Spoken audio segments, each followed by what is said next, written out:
Using your words. Tonight, I introduce to you guys one of my favorite friends, Sergio Sorza. Welcome to the J-Flow Experience. I'm really grateful for you hosting me here tonight, and I'm obviously really stoked to just engage and see how you've been, what's ahead, and what's going on, man. Yeah, so hi everybody, I'm Sergio, Sergio, for those folks that want to use that. Sorza, welcome to my crib. I feel like I should pick up the camera and walk y'all around on this MTV episode. crib, On this episode. Maybe that'll be in the extra, dog. But yeah, no, I'm super excited. Thank you for setting this up. I know I'm honored to be on the podcast, so I'm super excited. Share, to explore, for sure, enlighten. Not that it's very enlightening to do so, but we were having a conversation earlier about virtual reality. Yes. It also came to my realization that you haven't used it yet, right? No, any sort of not. video gaming or anything like that. Not had. Dude, first time I tried it on, I pretty much combusted. I was like, "What in the world is this?" Right? It was it was me, Carlos, another homie, and we went to I think it was the Grove. And in the Grove, they have this store where you can basically buy like 10 minutes of virtual reality gaming. Oh, okay, like a 10 minutes future for arcade, $10. future arcade type of thing. It got shut down now. Super expensive though, right? It got shut down. Yeah. Oh. Really? Oh, I wonder why. They probably were making enough bank, right? Or something like that. How much was the 10 minutes? $10. Oh, $10. $10. Okay. So I imagine it's like not really affordable to a lot of folks out there. Yeah. In fact, the homie Carlos, he ended up getting his own like virtual reality gaming set, The little. which was probably like a total of like $3,000, more or less. Is that true? Yeah. Around there. Yeah, more or less. So now you know why I haven't. Right. Why I haven't. Right. Virtual reality. Right. But it's just so crazy, bro. As I'm telling you, I hop in there. I'm a huge fan of Star Wars. I put on the headset and I'm instantly like just sent to this world, Tatooine. Now I'm over there freaking fighting droids, freaking like making sure that lasers don't hit me, and it's just that beautiful world. Here's why I bring it up.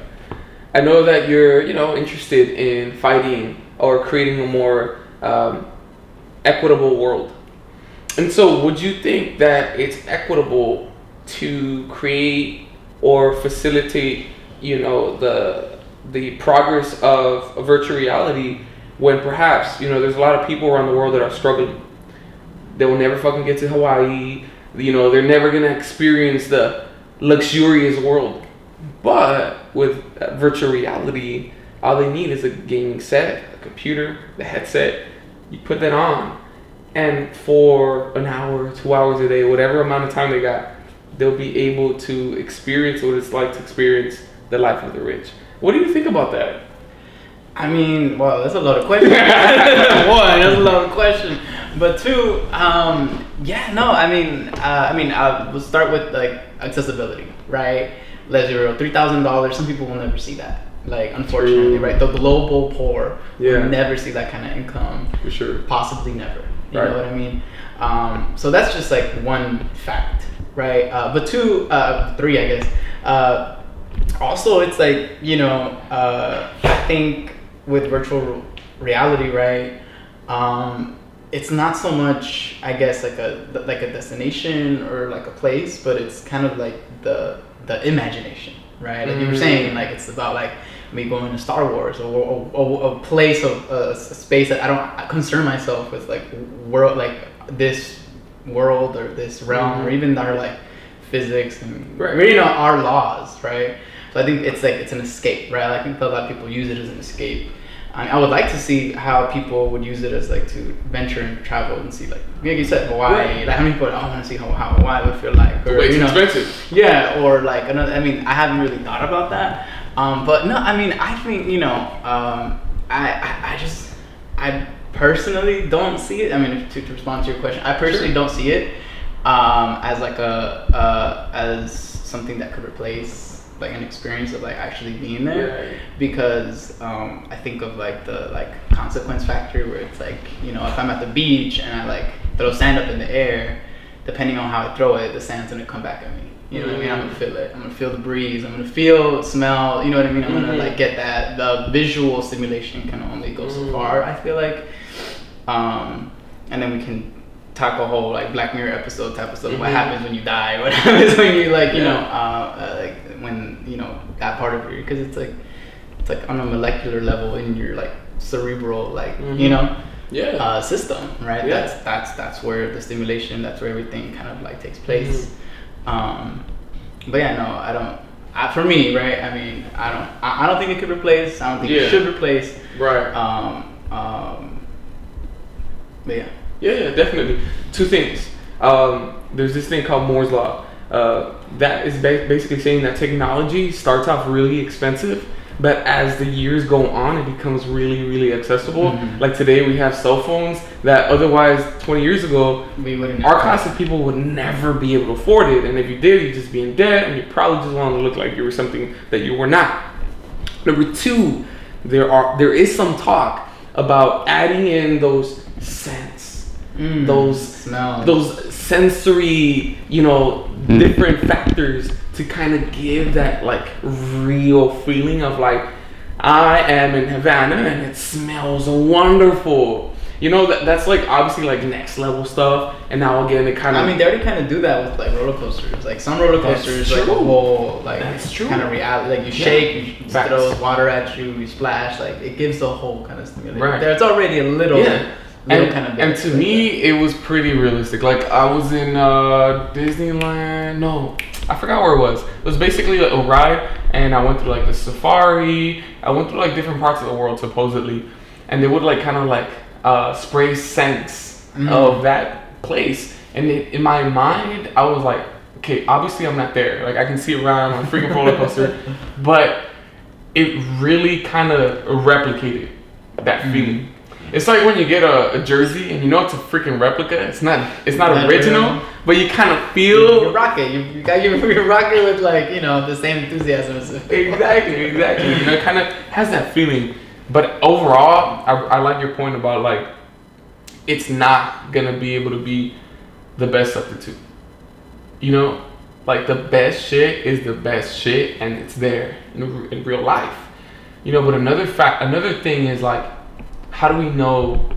Like, are you certain of this moment being like real, or it perhaps being a dream, or perhaps we're in some sort of like Matrix type thing, like a bigger machine, a simulation or something? I mean, shit, if you got the pills, pass them along. I don't know what the fuck you've been waiting for. If this is about, pass the pills. Pass the pills. I got the red and the blue, right? You know, I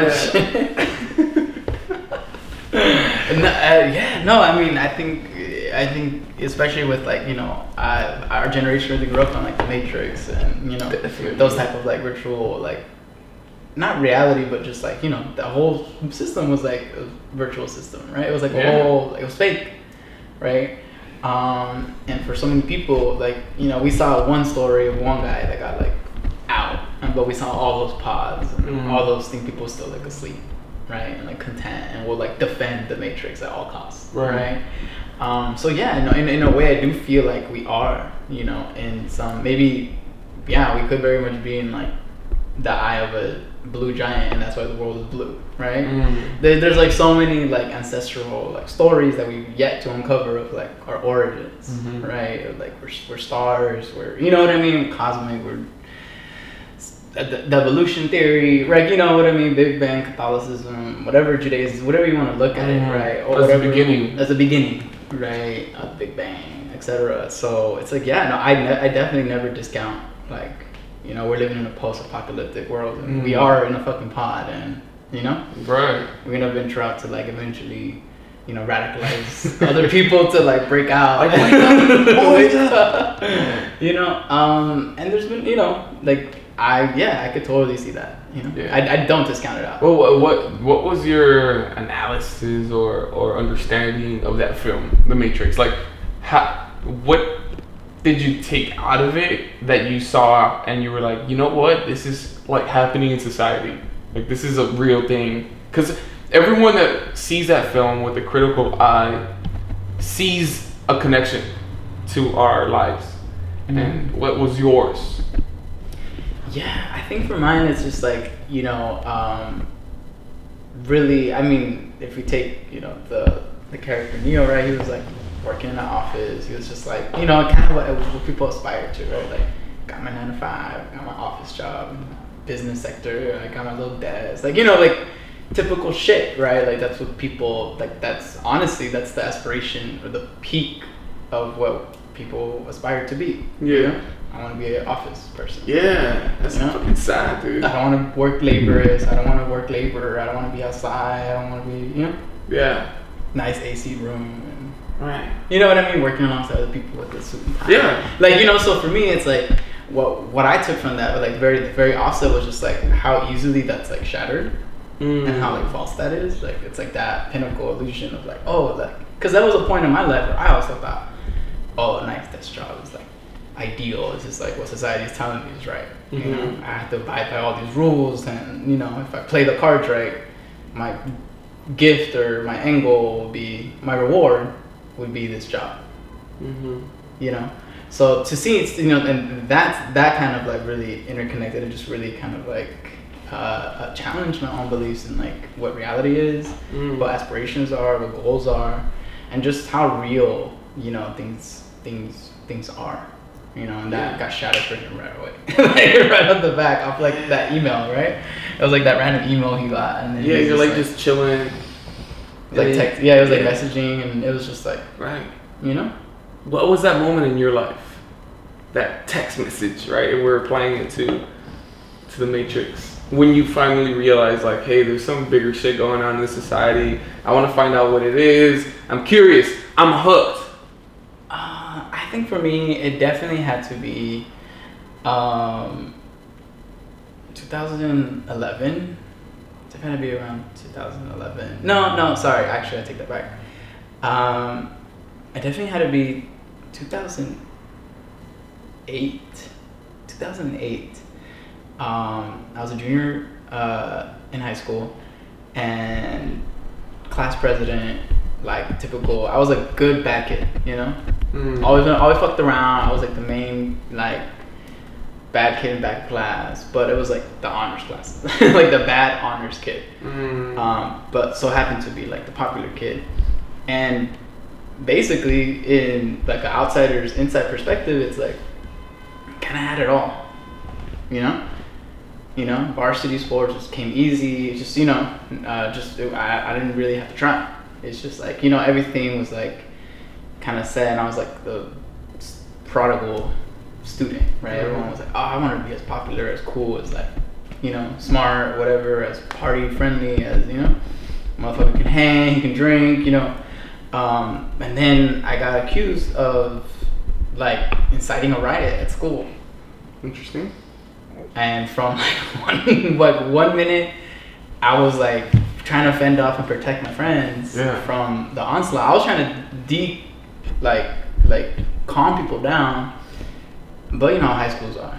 Just dramatic. So then I got accused and suspended, but potentially on like grounds for like expulsion. So I was like sacked basically from like everything. Like everything was stripped away, and it wasn't until like without even like doing anything or like talking to a couple of my friends about it, I was like defending like just who I am and who I was, right?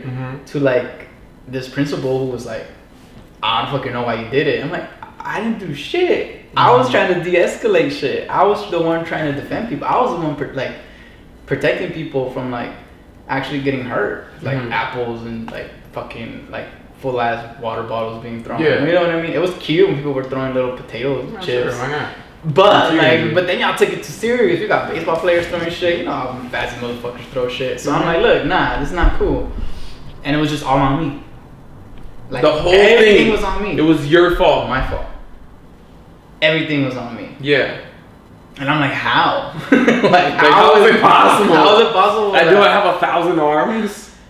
Right, but it was like that moment that I realized, I'm like, look, I'm expendable. You know? Like everything that I had worked for up until that point was just like false. Like everything up to that point could be taken away like that on a false accusation.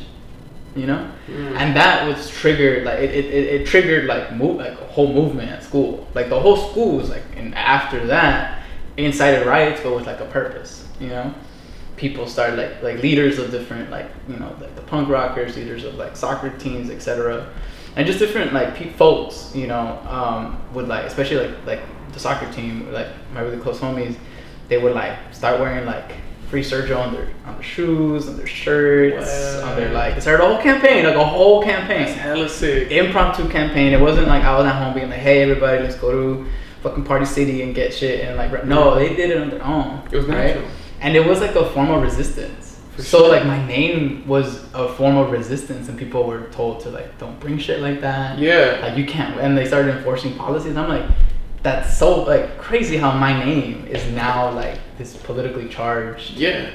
Like word. Orange High School? Yeah, so you were like the Che Guevara of Orange High School.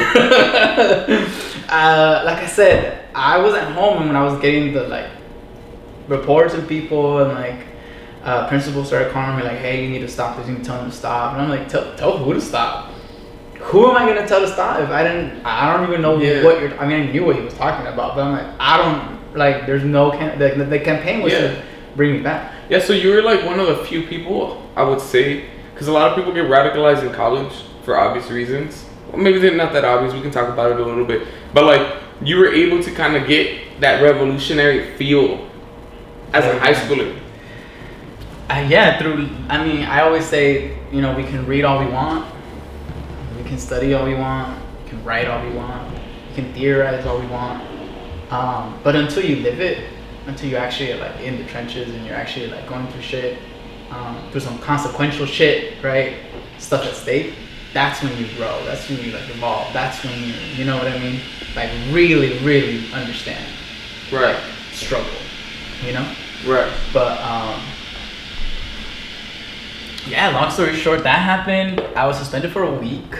I had my hearing, and the school was like, they didn't find me not guilty, okay? They didn't say like, oh, we don't think you did it. They were just like, we're not gonna, like, we can't expel you because that would just grow this movement even further. And they were scared, because they were scared of it growing further, they didn't, they brought me back. And it was like a huge, like, a thing at school when I walked back to class, and like the quad and everything was just like, oh my god, like, and it was like the free Sergio, like if hashtags would have been a thing back then, that would have been the hashtag, like free Sergio. I have no doubt in my mind that free Sergio. if Twitter was around, like that shit would have blown the fuck up, you know, to the extent that it is nowadays. And I was just like, you know, just so grateful. It really humbled me. It really taught me. Yeah. I mean, I had always stood on the shoulders of giants. But it's until you like have those moments of realization that it's like, I'm nothing without the people. I mean, I'm nothing without support. I'm nothing. Yeah. But also like the system like shook, you know? Like they were like, you're done. You're never coming back. A legitimate system, by the way. You're never right? coming back. Yeah. Schooling. The disciplinary school system. It's really, you know, it's really that propaganda machine. Yeah, exactly. Propaganda machine. It's the extreme pipeline to mediocrity in our entire country. So that's hella interesting. But like moving forward, like what else happened afterwards, after high school? Right? That made you feel like, you know what? Like, I like this feeling. I like this feeling. So you told us what hooked you, right? What hooked you was like a real moment of like feeling the people. Honestly, I would love for everyone to feel that. Like, what does it mean to actually feel people power? It's one of the most beautiful natural highs you can ever get. Mine being Trayvon Martin, 2013. You remember that? Remember that shit? My time was way after this fool's time. But whatever, we're good. It was a beautiful moment. You know, Caroline was there, you were there, Troy was there, everybody was there, and since then, yeah, I have met so many people that were there, like in Way. activist circles, that were like, "Bitch, you were there, I was there. No, on the freeway, on the 10, yeah, on the cars, yes. Oh shit, yes, on Washington Boulevard, yeah. We watched that whole shirt by the Wilter, yeah, Right. A beautiful moment. A beautiful moment. Mm-hmm. I think the moment that really like incited something deeply within me was seeing for the first time a woman get beat by a cop with a baton, like on the spot, on the fucking spot. And then you see like, I don't know, it was Channel 7 or whoever, but they're recording the incident. And moments later, they retreat. Because at that moment, the cops were being very persistent in destroying the natural movement that was going on at the time, and they were like being very, very intelligent and being divisive, and they were breaking us up into many different like segments. In fact, they were very, very successful. But after the news caught that incident, they got the call, and they were like, "Dude, you're idiot. Get the hell out of there!" Right? So everybody got on the freeway, that sort of shit. But anyways, my point is that I felt what it was like for the people to demand for something. Obviously, Trayvon was dead, and obviously, what's that guy's name? I forgot his name. Zimmerman. Zimmerman. He, you know, he's an idiot. He's doing all this dumbass shit. But basically, I feel like he got his later on in life. The justice system obviously never came through for that situation alone, and you know, it was very upsetting. Especially as a 19-year-old at the time, and you know, not fully being as nuanced as I am today, kind of being very myopic with my views, but at the same time, very angry, you know, just very angry, and looking for a solution somewhere, wanting something like, tell me what the hell is going on, you know. And even today, if someone came up to me and told me what happened, I'd just be like, what the hell is going on? Like, I need something. Let me know what's going down. But yeah, that's a little bit of what happened in the past, you know, today. You know, do you feel like you're still connected to that same struggle or that same feeling? Yes, but it's not centered around me. Okay. You know, it's not centered around me. I think that was like the first time I wasn't shy, and I'm not shy to attention being on me. I've grown to be comfortable with that. You know, I use that as like a challenge of mine. So no secret, but I used to stutter a lot more. I do have like a speech impediment. You know, that's just what I'm born with. You know, you never really outgrow it. But I challenged myself. You know, I was like, I want to be like, what can be something that's like challenging in that way? And I was like, oh, people do speeches. And the only real way capacity we could do speeches in like middle school was like to run for like, we called it back then like associated student body, but you know, you run, you do a speech, and people vote for you. Mm-hmm. So I was like, one day I just like, fuck it, I'm gonna do it. Why not? You know, I'm gonna do it. I just want to do it because I would challenge me to like confront my fears and speak in front of hundreds of people, which I had never done. And I did it, stuttering the whole speech, but I did it, and I was like, okay, that's not that bad. Like I was fucking nervous, I was shaking, but I was like, cool, I did it. Yeah. I ended up winning, and then I ended up winning again, and then I ended up like every election I basically ran was like I won. Yeah. You know. You were like Putin in there. But it wasn't much of what I said. It was just like the confidence I exuberated. You know, everyone always promises cheaper, better snacks, better like stuff at the guy. So you know, it's like really just a figurehead. You know, but you know, for me, it was like challenge. It was like that challenge of like being in the spotlight, being the representative. You know what I mean? I felt like it's like to that point, right? I had been in the back for so long, been in the background, and I was just tired of it. You know. I'm a naturally shy person. Like, I naturally just like not deflect, but you know, just be in the back, you know. I like see people, whatever, and it was a really big challenge for me to like, attest to that. But it's like I'm more comfortable behind the scenes, but I've grown to be comfortable in front of the scenes. So that's what really like, enveloped that in me. But nowadays it's a little bit more structured. There's a lot more structure to like movement building. Adults, adults love their structure. It's kind of annoying. I hate it, but hey, I gotta do it. Yeah, I throw that word around all the time. Right. But yeah, we in the hospitality sector, that's how we really organize. But you said something really, really cool that I want to highlight is the fact that you were able to confront a fear. It's so hard. It's super hard. Confronting that which scares you the most.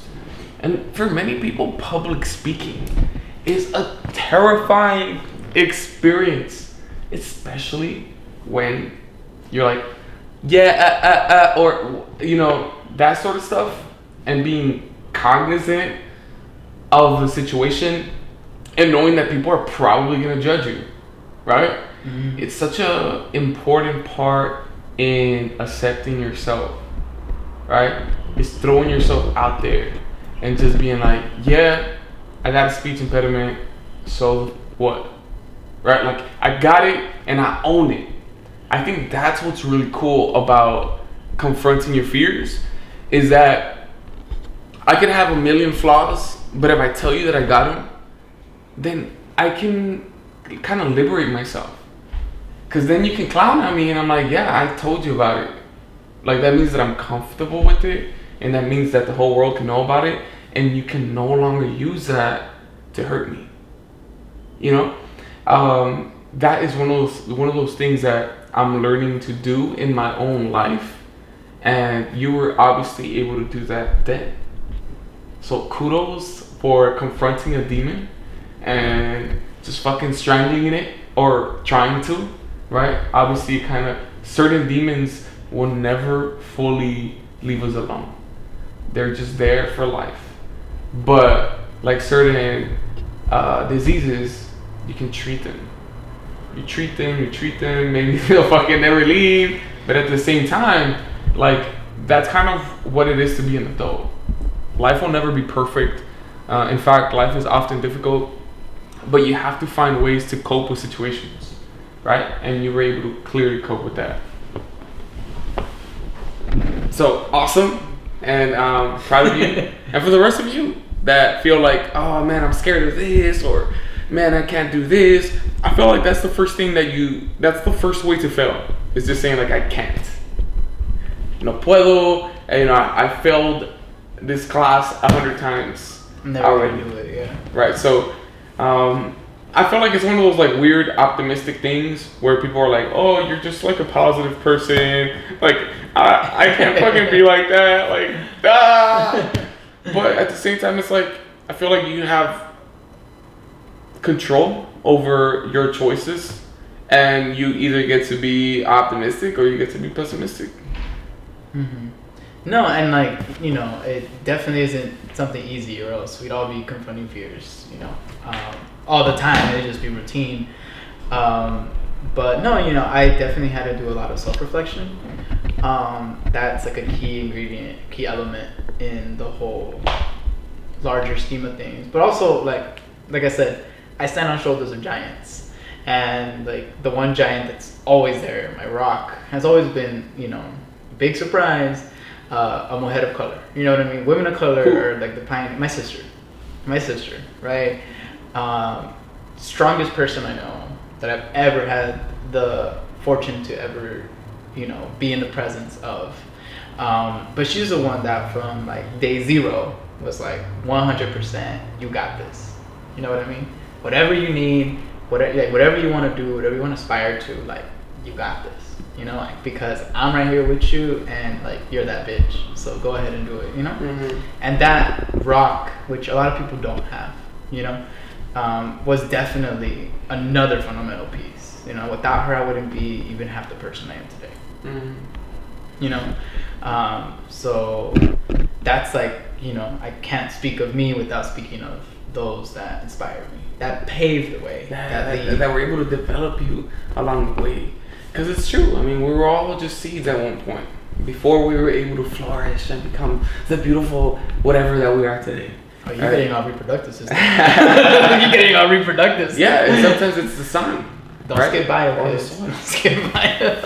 And but yeah, bro, giving credit to women, especially the women in our lives, women of color, man, that have all sorts of women that have basically called out my shit since a long time ago, and I'm really grateful. Why don't you fix it? I'm on the way, bro. I'm on the way. No, that's true. That's keeping it real. Speed it up, bro. Change the pace. I can't, fool. I'm slow by nature. I'm like a sloth in this shit. Little by little, an inch by inch. An inch by inch, it's a cinch. You know, that's the truth. My fucking Mormon high school teacher used to say that shit all the time. Inch by inch, it's a cinch. Kind of creepy and shit, but like at the same time, like very respectable. So it was like, okay, I get what this guy's trying to do. He sees these little poor kids and he's like trying to help us out and shit, trying to motivate us. And but yeah, you know, appreciative of people in my life that have done what they gotta do to you know, I appreciate when people kind of go hard on you just because they kind of see like certain potential, but the thing what happens is that with a lot of you young people, you don't fully understand how much some grown-ups really love you, you know, and you end up taking things like incredibly personal, or you just kind of take it the wrong way because they're like really pushing you. Some badass fool once told me, he's like, you don't want to be liked as a teacher. That's the number one mistake. You want to be hated. And you want to, the difference between a teacher that's liked and hated, let me give you a little bit of context, right? Because you're like, man, the teacher was trash, I fucking hate him. What I'm talking about is that the teacher that you hate, that you think you hate, but that teacher's really showing you a lot of love, that you ultimately 10 years down the line you're gonna love, is the teacher that pushed you like you've never been pushed before. You hate being told what to do, but the structure and the advice and the work ethic that they instilled into you is gonna completely transform your life. But what happens right when you're a teenager is that you still take everything as a form of rebellion. Even if someone's trying to hook you up, you're like, nah, fuck that. I want my shit. I want my own shit. Like, oh, you're telling me something, yeah, it kind of makes sense, but fuck that. I want to do my own thing. And that's just, I think it's a natural thing. And that's kind of like what we go through daily. But at the same time, we're the adults.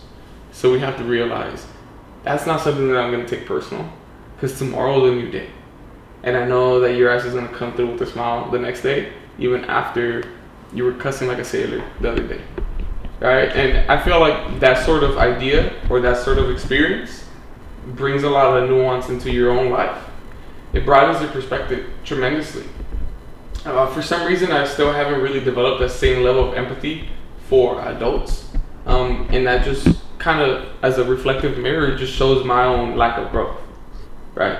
Because if I'm really understanding that within a child, that means that I should be able to extract from that and be like, well, you know what? This fool's a grown child. And for whatever reason, they haven't had the experience, the mentorship, or whatever, to be able to kind of grow out of that and say, like, you know what? I want to grow. But that's the toughest shit, is that people are not down to grow until they're done with their own shit. You know, like, you're sick of your own shit so much that you're like, fuck, I gotta do something, right? Because your partner can tell you that you gotta change. Your parents can tell you that you gotta change. Everybody can tell you that you gotta change, and you're just like, no, fool, you gotta change, right? Like, there's always some sort of wall, some sort of resistance to everything, especially when you are a rebel, right? Like, I feel like I have that sort of personality, just a rebel. Without a fucking cause. Like, I'm just a rebel. Without a cause. Yeah, like, just because you tell me to do something and I'm just like, I don't think so. So, you know, it's just all these different experiences merge into one.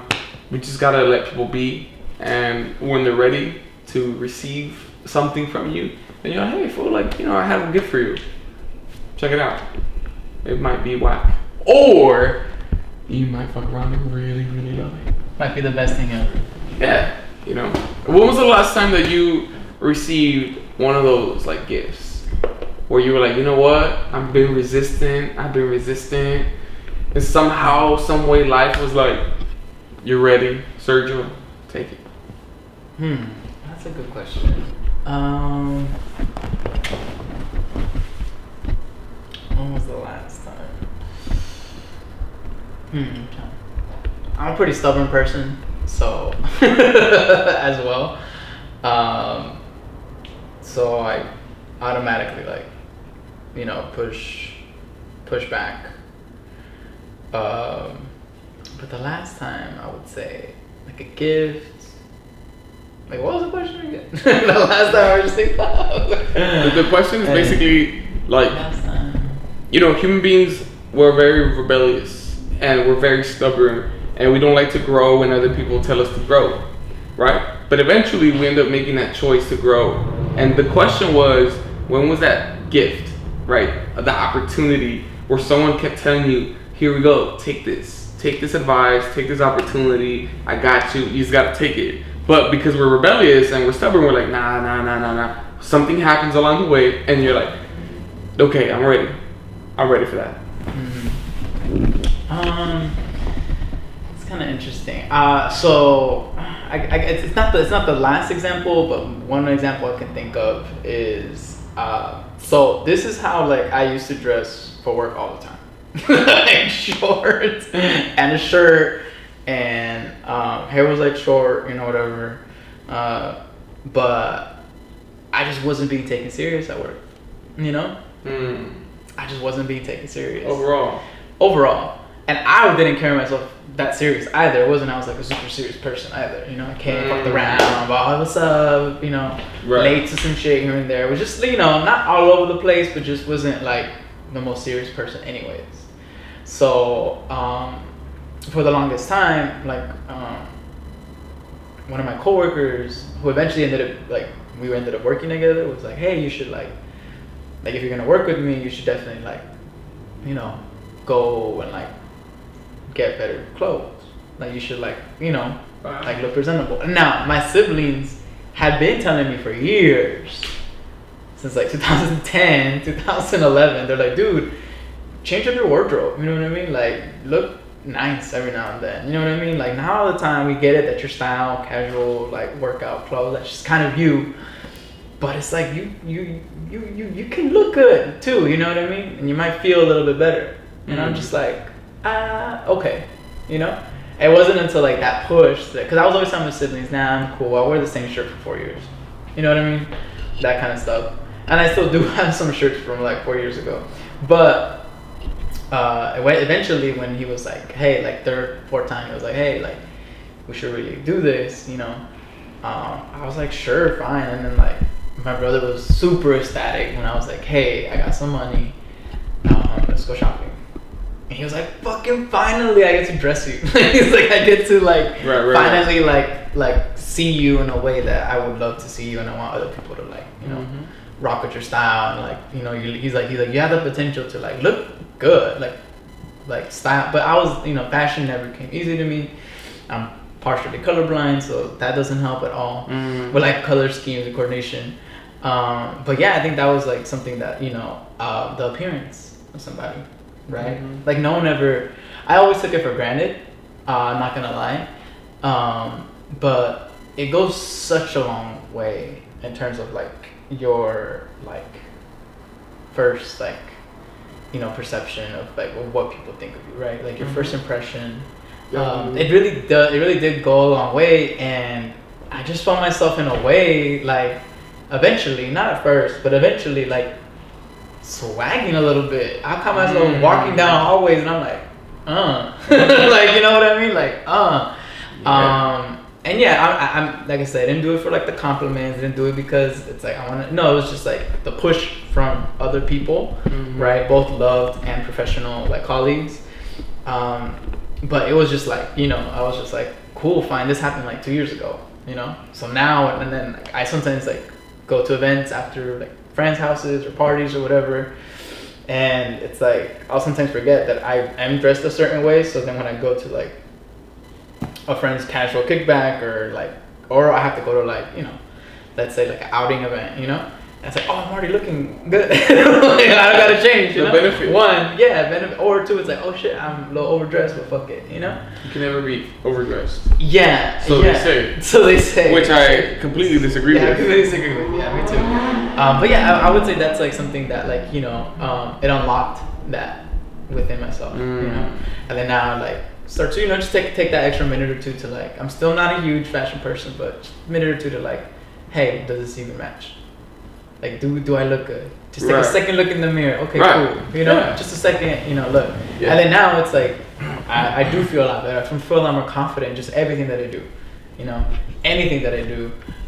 You know, obviously in like a work environment. You know, for sure. In a work environment and stuff. So it definitely like that was like a gift that, like I said, since 2010, 11. Right. I was very like nah, and then it wasn't until 2017 that I was like, okay, maybe I should.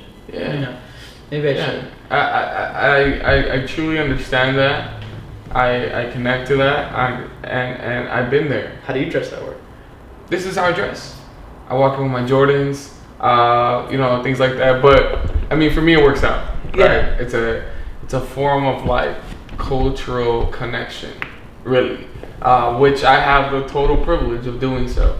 I mean, first of all, I get a lot of privileges at work, regardless. Like, I'm not gonna say too much, but I was gonna say. But you know, I do. But you know, sometimes I dress with a suit and my watch, and dude, I just feel badass.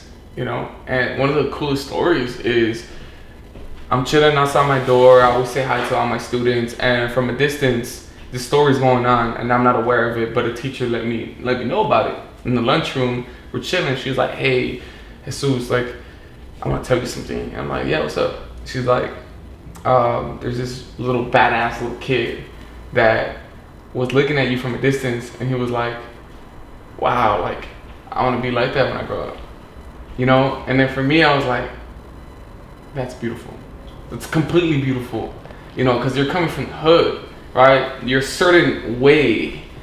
And you look, I'm not saying that, you know, I'm not buying into the whole respectability politics bullshit. But what I'm saying, though, is that you kind of give the idea of saying, like, you don't always have to just be a gangster. You can be a gangster and something else, right? Like, just broaden your arsenal of what I can look like. Unfortunately, I fucking hate it, but most people function off of that superficiality. You look a certain way, therefore you must be professional, right? Therefore you must have a badass job. Therefore, all these fucking dumbass assumptions that come from you look a certain way. Mm-hmm. Most people are not going to be able to do what you and I do. We don't size you off based off how you look, your clothing. We size you off based off of what you say, how you think, how you interact with people, what's your heart, what's your mind, your intellect, your spirit. Those are the things that I can fucking thrive off of. Because now I know that you are basing me off of the real things, you know, the deep things. But that's not how most people function. You know, most people function off of the, okay, you look good, now we can talk. I mean, at the end of the day, I'll give those people the time of the day if I need them, right, for whatever reason. But overall, the people that I'm holding tight in life are not those type of people. Because they're like piranhas. They're gonna be around until there's nothing left. I think I might have offended a lot of people, but it is what it is. You know, it truly is what it is. But at the same time, I want you to broaden your own horizon, right? Of like, what is it that you look for when you're trying to be in some sort of like circle, connection, intimate understanding of another human being, right? Like, what things would you look for? And those are just the things that I look for in human beings when I say, like, are they going to be a friend, etc. Especially like friendships, man. Like, friendships are really, really important. Human beings, we're social animals. You know, we can't just, well, I can't, straight up. You know, there are some hermits out there that can just straight up cancel the world and be super cool. I respect that. That shit ain't me. You know, like, I gotta have people that support me, that love me, that motivate me, because I want to be there for them. You know, and there's the friendships where you don't see each other for years or months, but when you see each other again, you never lose a step. And you can only find a friendship like that if you're not looking for superficial aspects to connect with, right? You gotta look for something deeper, and that's kind of like my little own advice as to like how you find someone that's worth keeping around. Is make sure that they got some depth to their soul, which at the same time is truly subjective. A completely subjective experience. Depth in what, right? Depth in what? Exactly. I got depth in my bank account. For I was gonna say, yeah. There you go. Yeah. You know, you got deep pockets. Truly, I don't, but that would be, you know, a pretty, you know, cool thing to do. How do you feel about that today? Kind of like, not necessarily like ditching the struggle per se, but refocusing your imagination, like your guidance on saying, like, you know what, like, I need to figure something out. To create some type of legacy, some type of thing that is going to be able to produce something that I can leave for my children, their children, my family, my community. Like, I want to share something, right? Rather than just kind of like, I'm going to work my ass off to the core and nothing material as far as like cash or property is going to come out of that. What do you feel about that? Yeah, I mean, I think especially in like my daily struggle, my daily lifestyle, right? That question gets bounced around like all the time, right? You know, I do have some like some folks in like organizing circles and spaces that's like, if you succumb to like labor organizing, nonprofit industrial complex, right, then you already like sold out. You know what I mean? Like, there's that. Really? There's that critique because we're sustaining, you know, a system, you know, that is in turn like trotting and destroying everything, you know? And it's like, yeah, if our industry doesn't prosper, then neither do the workers. You know, like, that's kind of like the thing, right? So, you know, there's that aspect of it too, and there's other people that are like, oh, I'm so in depth, I'm so in you know, embellished in like the system, and I work for corporate, and I work for, you know what I mean, these spaces where it's like we don't even talk about like organizing or rights or, you know, Black Lives Matter, queer rights, you know what I mean? We don't even talk about that shit because it's like we're just so like, you know, entrenched that you're fucking radical and you're like doing the like society's goods, and I'm just kind of like, you know, always in conflict. It's like, in a way you're both right, but in like that's like the internalness, you know, of it's like, yeah, in a way, yeah, you know, the sustainability of having, you know, access to like a steady flow of income, right, in part guilt trips me because it's like, well, I'm gaining this off of like people that I work for, the workforce, right, working for individuals, yet at the same time it's like, you know, people that I aspire to be like, you know, never really owned or left any like material legacy behind. You know, like some of my like most profound like idols, right, like Marsha P. Johnson, for example, right? When I had the opportunity to go to New York, you know, go to Stonewall, you know, after the whole like World Pride BS in June, and I went to the bar, you know, me and my homie from LA, we went to the bar.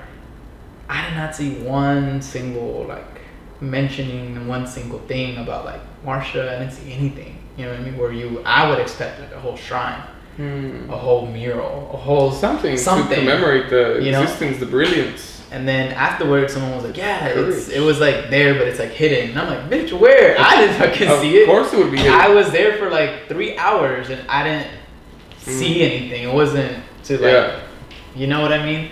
And I'm just like, "Dang, like they left behind such like a powerful like legacy, something that inspires me every single day, you know?" Yeah. And that's how their legacy was remembered at the place where, you know what I mean? Yeah. That really like catapulted. Yeah, that's my thing. So I'm like, if that's the way that history is gonna like has treated people from then since now, forever. Or forever, yeah. It's like, you know what I mean? There's always that like that debate, like that battle internally, and I feel like people within like variety of organizing spaces, whether that be through like arts, whether that be through like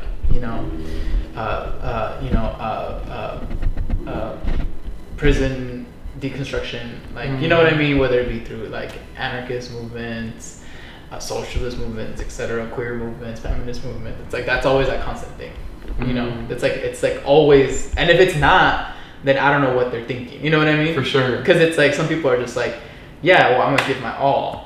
And fuck it, that's the minority within the minority. Yeah, and it's like, props, you know what I mean? Props to folks who are, because it's like, it's another level of focus. Exactly, and it's just like, it's like at what point are, like you said, like at what point am I just working for like a buck?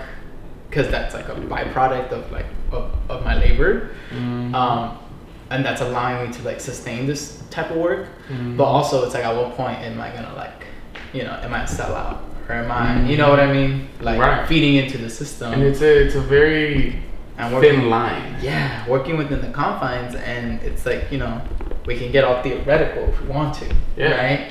And it's like like I feel like as the labor movement we lost, or from the get-go, it never really had like if it once did, it doesn't now, right, the like revolutionary core, for sure, especially like North American. And I say North American because there's just some syndicates around the world that are fucking going hard. Let's not overturn the system type shit. Let's not forget what like the Chilean students did in 2011. You know what I mean? Right. So it's like, and that was with the help of like teachers unions, like student unions, you know what I mean? So it's like shit that we probably never really seen here, that's not bat any social movements in the US, but it's just like being in the core, as I argue, you know what I mean? It's like we're the fucking core of the fucking machinery that's destroying our fucking planet. That's what I mean. We're in the fucking core. Yeah, that context is certainly alarming. Yeah, so it's like, it's stifling. If any other country in the planet had even, like a fraction of any movement that we've had, thousands, hundreds of thousands of people, millions of people on the streets, like during like the Occupy movement, during the years preceding the days preceding, or the weeks preceding like the fucking current presidency's victory, or like even like the Women's March, we automatically call for that country's like overthrow, like they're destable, they're not stable, they're illegitimate, but here it's like, oh no, that's just like a date thing. That's just like a, but that's like the power of the core, It's like it'll like, it shifts it, contains it. Right, and that's what I came to realize not too long ago, was just kind of like seeing the status quo, and then being a fan of history, was like, first of all, being mesmerized and empowered by all these revolutionary figures that dent, because I respect it, and I say, you dent society, because if you would have never dent society, I would have never learned about you. You fucking fought your ass till you ended up dead, literally, often. To be a breeze in history, in this finer machinery that kind of just every day uses the blood of everyone to just kind of keep pushing and moving, and in the midst of all of that, and still, you know, trying to figure things out and being like, who the fuck am I? It was just kind of like, you know what? You have to learn to shut down all of those little voices that are saying like, you're not doing the right thing. You're not fighting for people how you should be fighting for people, right? On the left. And then on the right, being like, you're a fucking stupid little hippie. And then I was like, you know what? Well, all these what people, they're saying is we should be deported. So many things. So many things, right? You know, in fact, I'm saying the hippie thing because I remember one of my conservative teachers at Briar Cliff, he just verbalized it to the class, and he was like, kind of basically saying like, I'm tired of reading y'all's hippie ass shit. And it was like, of course, me writing some whatever analysis of whatever I was thinking at the time. And I had to say like, you know what? Zone everybody out. Because at the end of the day, you have to figure out what makes you happy. And what makes you happy, what makes me happy, is living my unique life, which is doing whatever I want to do every single day until I die, right? And that's going to be a mixture of everything, because that's the unique, complex individual that I am. There is no way, because I've never fit in any circle per se. I would try. When I was younger, I would try really hard without seeming like I'm trying, right? And then somehow I would be excluded. I'd be excluded. You start growing up and you start getting older, you start trying less, and then you start getting more accepted by the people that naturally actually fuck with you.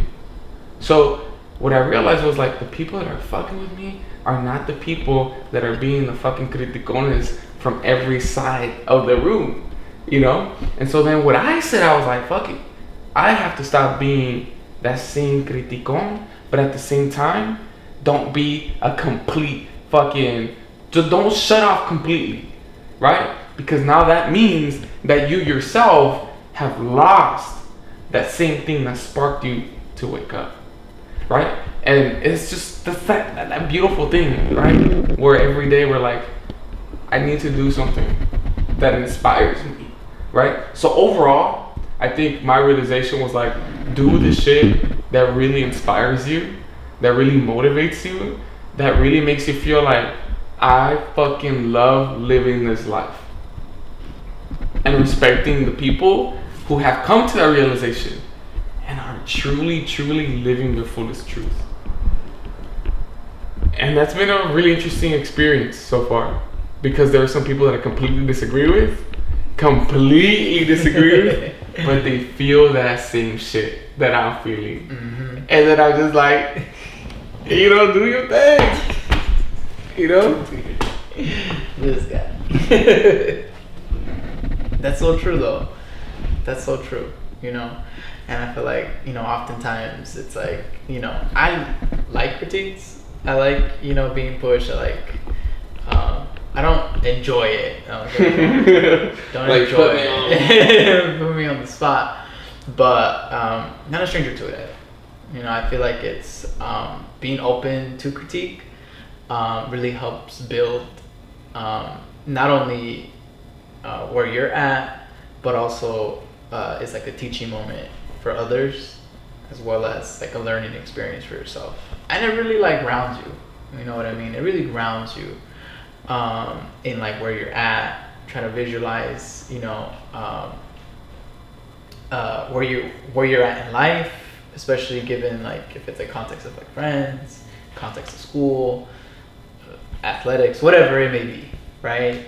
We always want to like improve, we always want to be better, and I think, you know, that definitely, you know, has helped me. And in that grounding, right, I think, you know, leading like that happiness, right? I think one of the prime examples that I chose happiness was in not only like my own coming out story back in October 12th, 2012, but it was also like October 28th when like as a family, like me and my siblings made the critical decision to accept our parents. You know, I have an older sister, younger brother. We're all queer, all came out different times. And the day after my little brother came out, he was 15 at the time, back in 2014. We like all three of us sat together. Parents, unfortunately, reacted in a way that most religious parents of all sex, especially in like the Mexican community, was just like, don't be it, hold on to it. You know what I mean? Like, guárdatelo until you die. And I'm like, hell no. Like, hell no. This is not a cardinal sin. We're not going to be living in shadows. We're not going to be living in fear. And when, we embraced each other for the first time, like my brother, my sister, and I, we met at this like burger joint down the street from my house. And we like cried it out, we embraced ourselves for the very first time. And I mean in like an out world for all three of us, my sister came out first, then me, then my brother. And in the middle of tears and in the middle of like, sniffles and everything, I was like, I can't believe we're living this fantasy, honestly, that we, and all three, never really expected to live in. And I asked him a very important question. I was like, hey, like, do you love like mom and dad? My brother was like, yeah. And my sister was like, yeah, I love them. Despite everything they put us through, I love them. And I was like, cool. Like, I had to know because I love them too. And now begins the day that we fight for them. And I always carried around a little notebook, and I was like taking notes, and we like rehearsed, and we like basically planned for a delegation, which is a nonviolent form of, proclaiming truth, but also reclaiming power. So it was a very inspiring moment to like run down 6 bullet points. We rehearsed and we like went in with the plan. I wasn't living with my parents at the time. I was already in LA. I'm from the city of Orange in Orange County, and we walked in. I usually do my like kisses to mom and dad, hug my dad, everything. But not this time. Not this time. We walked in with business. So we walked in straight to the dining room. And we're like, mom, dad, like, we need to talk. Can you please come to the dining table? My parents said, no, we can talk in the living room. And I'm like, no, because I want to see your faces when we talk. This is something that we need to like confront face to face. They knew exactly what we were going to talk about because my brother had just came out the night before. And it was the most electrical 10 minutes of my family's life. The room, the air, everything was so thick. On that October 29th evening, and they turned off the TV, came to the table. Beforehand though, my little brother was like, nervous. He was like, what if they don't move? Like, what if they don't? And I was like, nah, like they're gonna move. Because if I've had the opportunity to experience anything, if I've had the knowledge and the privilege to learn anything in this life, and because I refuse to believe that it's false, is that they love us. They love each and every single one of us. And that's why they're gonna move, because we're not gonna move. I'm like, are you gonna change? Are you gonna go back to living the lie? He's like, no. I'm like, exactly, I'm not either. And you damn well best believe our sister is not gonna live a lie again. This is truth. You can't fight it. So they moved, and we came out to them in reverse order. So my little brother, who had just came out last, started us off. I was like, mom, dad, I love you very much, and like I told you last night, what I said, and like we came out. I was sitting in this very chair 2 years ago when I came out to you, and like I'm still that guy that was telling you that 2 years ago, and I'm gonna die that person, And my sister was like, you kicked me out of this house 7 years ago through that very door. You kicked me out 7 years ago, and I'm still that person that I told you that I was that night, and I'm gonna continue being that person. But we have some things to say, and as like the family, my parents try to interject This is not a conversation. A delegation is not a conversation. We're not here to listen to them. We've had our whole lives to listen to them. We know where they stood. We know where the people in power stood. So there was now our opportunity to express to them where we stood. So my sister, you know, and it was running down like the bullet points. It was like, you can't like insult us. Like, you can take all the time in the world to accept us, to get to know us. We get it. Not everyone's lucky to have 3, you know, kids, be queer, but it's like, you can't insult us. Not because I lose $20 in the fucking laundry or something. It's that's because I'm gay. You know what I mean? It's like, hell no, that happens to anybody. You know what I mean? How's that? You know what I mean? They would lead that, like, they would take that step with us. Every single flaw, everything that happened to us, you know? Any bad thing was related to our sexuality, and we're like, that stops now. And 2, it's like, look, you're gonna come across people who probably chosen, you know, made a choice to like be queer or explore, whatever, you know, choose this lifestyle. Like, you're gonna come across people like that, and I don't take that away from folks, but it's like, look at us. We're like, this is biological right here. Like, there's no way that this is like all 3 of us decided one day to just choose to do something. Like, it may have came off to you as that, you know, but it's like, let's be real. Like, this is all biological right here. And like the 3rd bullet point was just like, look, like, you can't like go about like thinking that we're closed books. Like, we're open books, you know? We want you to learn with us, because we're still learning ourselves. We're still deconstructing.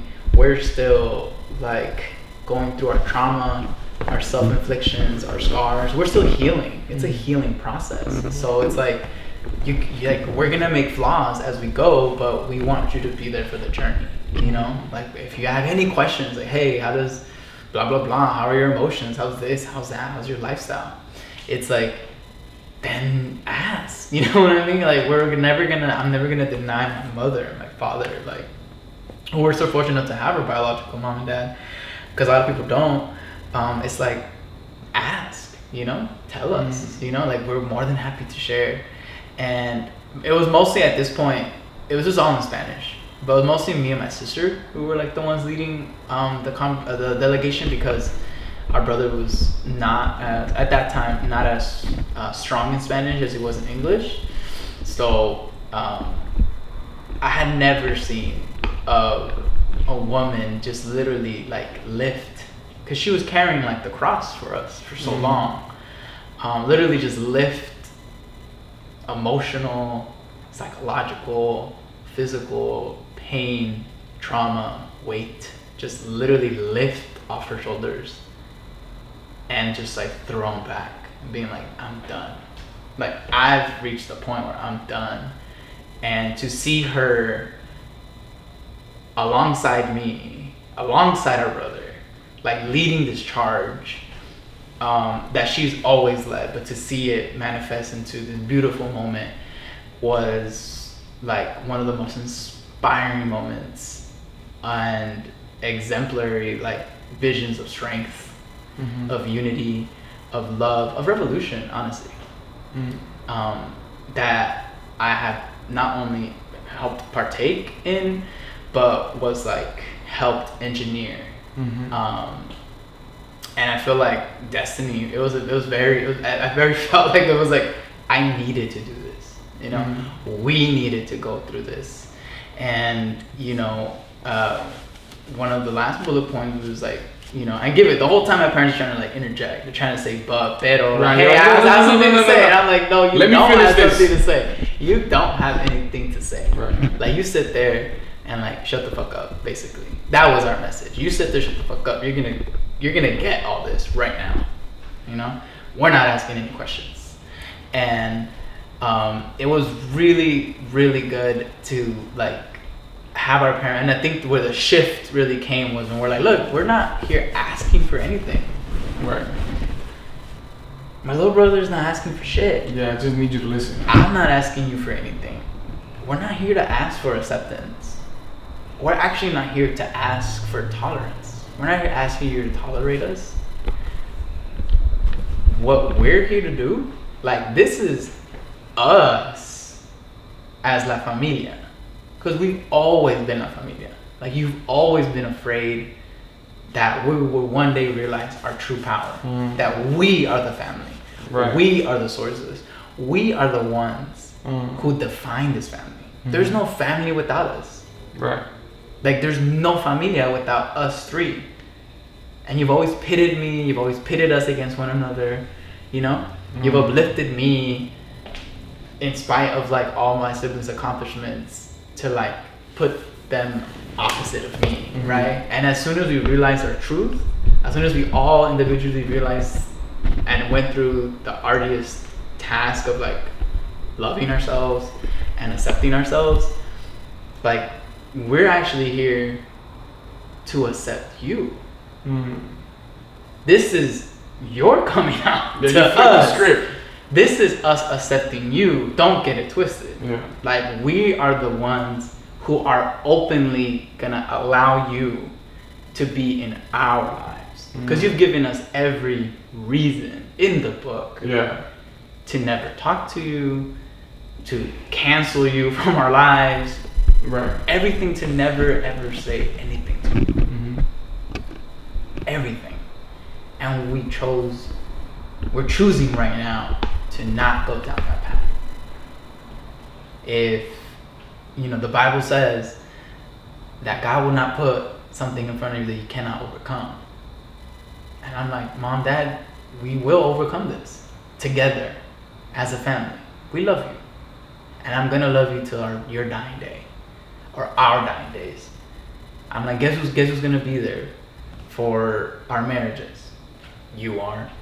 Guess who's going to be there for my kid's first birthday party? You are. Guess who's going to be there for my birthday party? You are. And every event is going to be gay as fuck. Like, every event's going to be gay as fuck. The rainbows everywhere, bitch. Like, and we are going to accept you with your flaws. You know? We're going to accept you. So we're here to accept you into the Sorza family. Right. This is day one. You know, forget about the last, at that time, my brother, 15 years. Right. I was 23. Forget my last 23 years. Forget my sister's last 24 years. This is us now. And we're starting anew. You know? We're starting anew. And that really just fucked my parents up. Because they were just like, how dare you try to talk to us like that? You know, as the people in power, when they get confronted and they get told it's very shocking. Their verdades, their truths, that's when they're like, oh my God. Like, because in fact, it's not even real. You know what I'm saying? It's not. You're probably going to be in a long fucking state of like, hey, this is bullshit. The paradigm shifted. I got bullshit. The power dynamic shifted so heavy, so hard. And like I said, I saw it. Yeah. You know, as weirdly as it may sound, like, I saw it happen, and it was such a beautiful moment. Even though it ended with, like, doors being slammed, cuss words being yelled at, you can already imagine all the bad words that were being said at the time. Stuff was thrown. Hey, it is what it is. And people cope how they cope. And then, like, my brother and my sister, we were left at the table because they both went into the room, and my brother was like, what do we do now? I'm like, shit, let's go get a burger. Let's go inside the the room, and let's go watch RuPaul's Drag Race. Let's fucking live our lives. Let's live our truths. Yeah. Because that's what's gonna, you know, encapsulate, like, what else are we gonna do? You know? Right. Let's start off on a good note. Live our lives. Right. You know? So it was a great, I mean, since then we've done multiple delegations, most of those in, like, public spaces, such as, like, restaurants and stuff, because I wanted them to, like, hear themselves, like, you know, when you're at a restaurant, you're like, in public, and it's like, really, look how silly you sound. Look how silly you sound. And yeah, you know, when someone's, like, not making sense, they, like, lower their voice, because they're like, I don't want people to hear. Yeah. I'm like, no, I want people to hear. I want you to, like, talk normally like you would at home. Right. You know what I mean? Like, try to make, you're only fooling yourself, you know? But throughout the years, we've grown a lot closer. It's not, you know, everybody has their ideal family set up, right? But the insults have stopped. I don't get called faggot at home. We weren't gonna allow it on the streets, so why the hell were we gonna allow it at home on like a regular basis? And yeah, it was really, really empowering. And like I said, I feel like destiny allowed me to have my two closest friends, but also two of the strongest people that I've ever encountered be there with me, you know? And helping lead that charge was like, to me, like the revolution, right? The one of the niches and what fuels me, what keeps me going, you know? I feel like a lot of people, unfortunately, it's not the case where they have such a strong visceral support of like siblings or even like family figures, and are either pushed out or kicked out, you know? Right. So the fact that we have the opportunity, I have the opportunity to fight for my mom. Fuck yeah, I'm gonna take it. You know what I mean? Like without hesitation. It's gonna hurt. It's a long journey, you know, on both fronts. But it's like it can't be that bad. Yeah. Like the latter would be so easy. Start again. What mom? I don't have a mom. You know. Right. But it's like taking ownership and like accepting them with their flaws, and you know, was one of the most, if not the most important decision that I feel like, you know, we've had to make as a family unit together.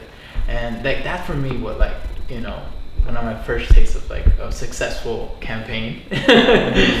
And I savor that victory and I carry it with me to the day I die, because it's like, it's so beautiful, you know?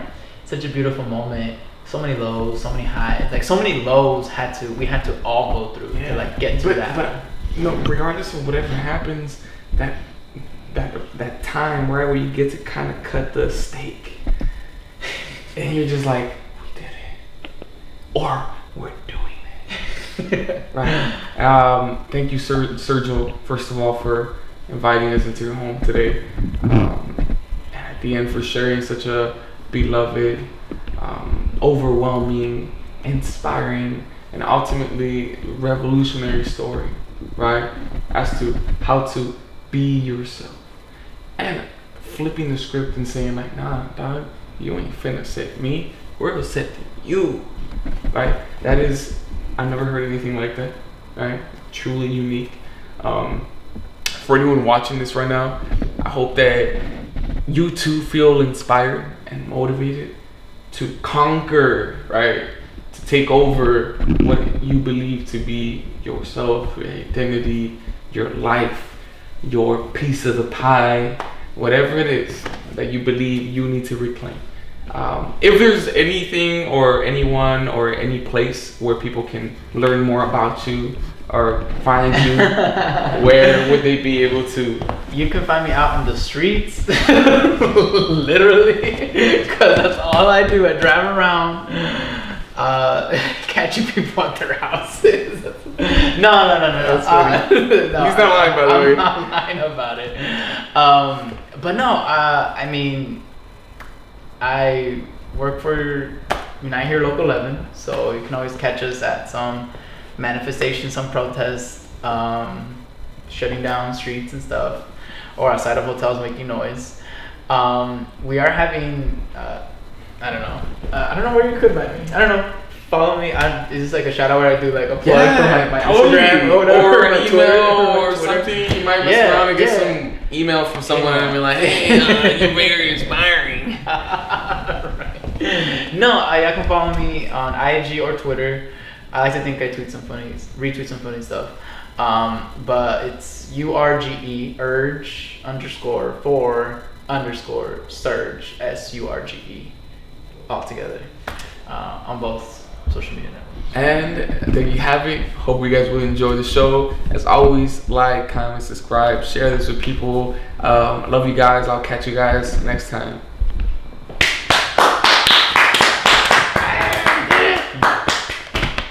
That was that.